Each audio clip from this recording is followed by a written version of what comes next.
For those of you approaching sub 20 or want to get sub 20 in the future, honestly, just practice is not what I'm about to tell you. Here are my top 5 tips. Number 1, have muscle memory for everything.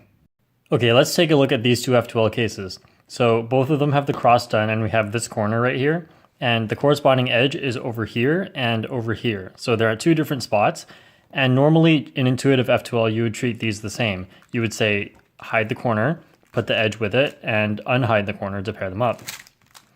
And then for this case, same thing, you would just hide it, move the edge over by a different amount, and then unhide the corner.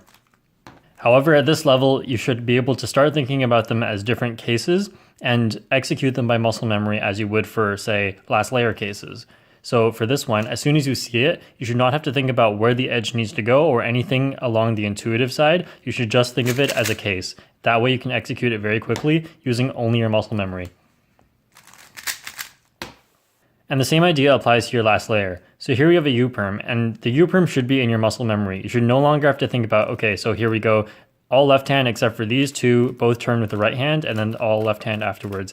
That's something I used to think about to help me memorize the algorithm, but at this level, you shouldn't have to do that anymore. It should all be in your muscle memory.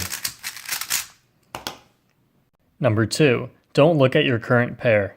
Okay, so I have an entire video on F2L look ahead, but one of the most important points to have good look ahead is to make sure you don't look at your current pair. So while you're solving this one into the back here, you want to make sure that you're looking at the other pieces instead of looking at this piece. So if you had only looked at the pair you were doing, now you would find this corner and these two, but then you wouldn't have seen this one. But then if you were looking at the other pieces while solving this pair, then you will see it, and then this is probably the easiest one to go on to next. And then meanwhile, I'm looking ahead to these. If you watch any high-level cubers do example solves, they will always talk about their next pair before inserting the current pair because they've seen it by then. Number 3, learn to insert into the back slot. When you do intuitive F2L, you normally face the slot that you're about to insert into. And that can be a bad habit once you get more advanced and you need to do it in a faster way. So let's say you had just inserted this slot into the front as usual. Then next you have this. You shouldn't have to rotate all the way to this side just to do L and U moves to insert it, because from the other side you can just do R and U moves, which is also okay. So here you would just do it like this. So you have to know how to do all of your cases from the back slot as well. Yes, this includes really dumb cases going into the back like this. And yes, it also includes using your left hand. You must be able to use both your hands approximately equally during F2L. So like this. So make sure you have a good algorithm for that, otherwise it will be impossible to mirror it to the back. Number 4, take pieces out of slots the smart way. So most of the time your F2L cases will not have both the corner and the edge in the top layer. Normally they'll have at least one of them inside some of the slots somewhere. So when this happens, you have to make sure you don't do extra moves. Let me give you an example. Here's a corner and here's an edge. Now you want to insert them into here, which is not going to happen right away because they both need to be in the top layer first of all.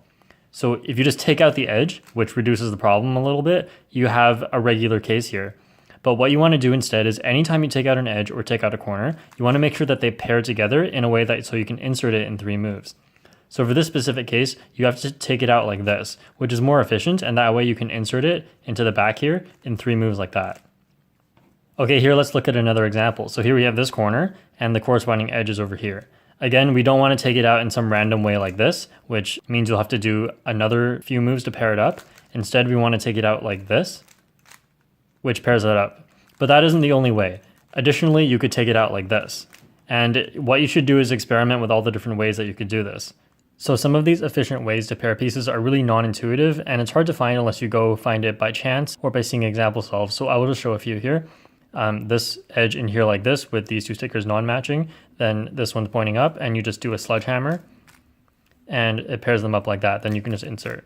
And then for this case, when you have a flipped edge and this one's pointing upwards again, you can just do sledgehammer and that pairs them up like that. Now this doesn't only apply to corner in the top layer, edge in the middle layer, it also applies to having an edge in the top layer and corner in the bottom layer. So make sure you have a way that you can pair them in 3 moves, then you can insert it more efficiently, rather than taking it out in some random way and then having to redo the pairing afterwards. Number 5, U-turns are better than cube rotations. Now this tip is to reduce cube rotations because obviously U-turns are much faster than rotating the entire cube. This actually applies to both F2L and last layer, but especially last layer. So let me start with that. So normally when you have the L here, then you'll do something like this to do 2-look OLL. But if you got the L from this angle instead, it's important not to do a cube rotation and instead just do a U move. And then you can just go into what you regularly do. However, I mostly see this from people in PLL. So for example, here you know the PLL, and what people tend to do is line up the blocks like that and then do a cube rotation to start the PLL. Now instead what you should do is don't worry about lining up the blocks, instead line it up to your hand so that you can execute the algorithm and then line it up afterwards. That way you completely eliminate the cube rotation.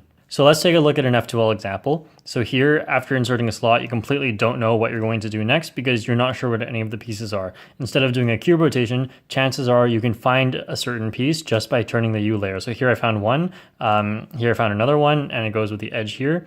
But here, after finding this one, I could do one cube rotation and find the corresponding piece, rather than not knowing which way to turn and then just turning randomly before I find all of the pieces. Make sure you do U-turns. Chances are you'll find your pieces like that. And before we end off this video, I want you to think about something. 60 moves in 20 seconds. That's 3 turns per second at a constant rate. But you can definitely go faster in last layer, so that means you are allowed to go maybe even as slow as 2 turns per second during F2L. If you put your mind to it, with a lot of practice, do you think you could accomplish that? Now here's another thought. If you had terrible recognition time and spent half of your entire solve recognizing cases and spent the other half going at about 6 turns per second, you could average 20 seconds. With enough practice, do you think you could accomplish that? Thanks for watching, and I wish you good luck in your improvement. Please subscribe or come back in the near future for a video on how to be sub 15. See you next time.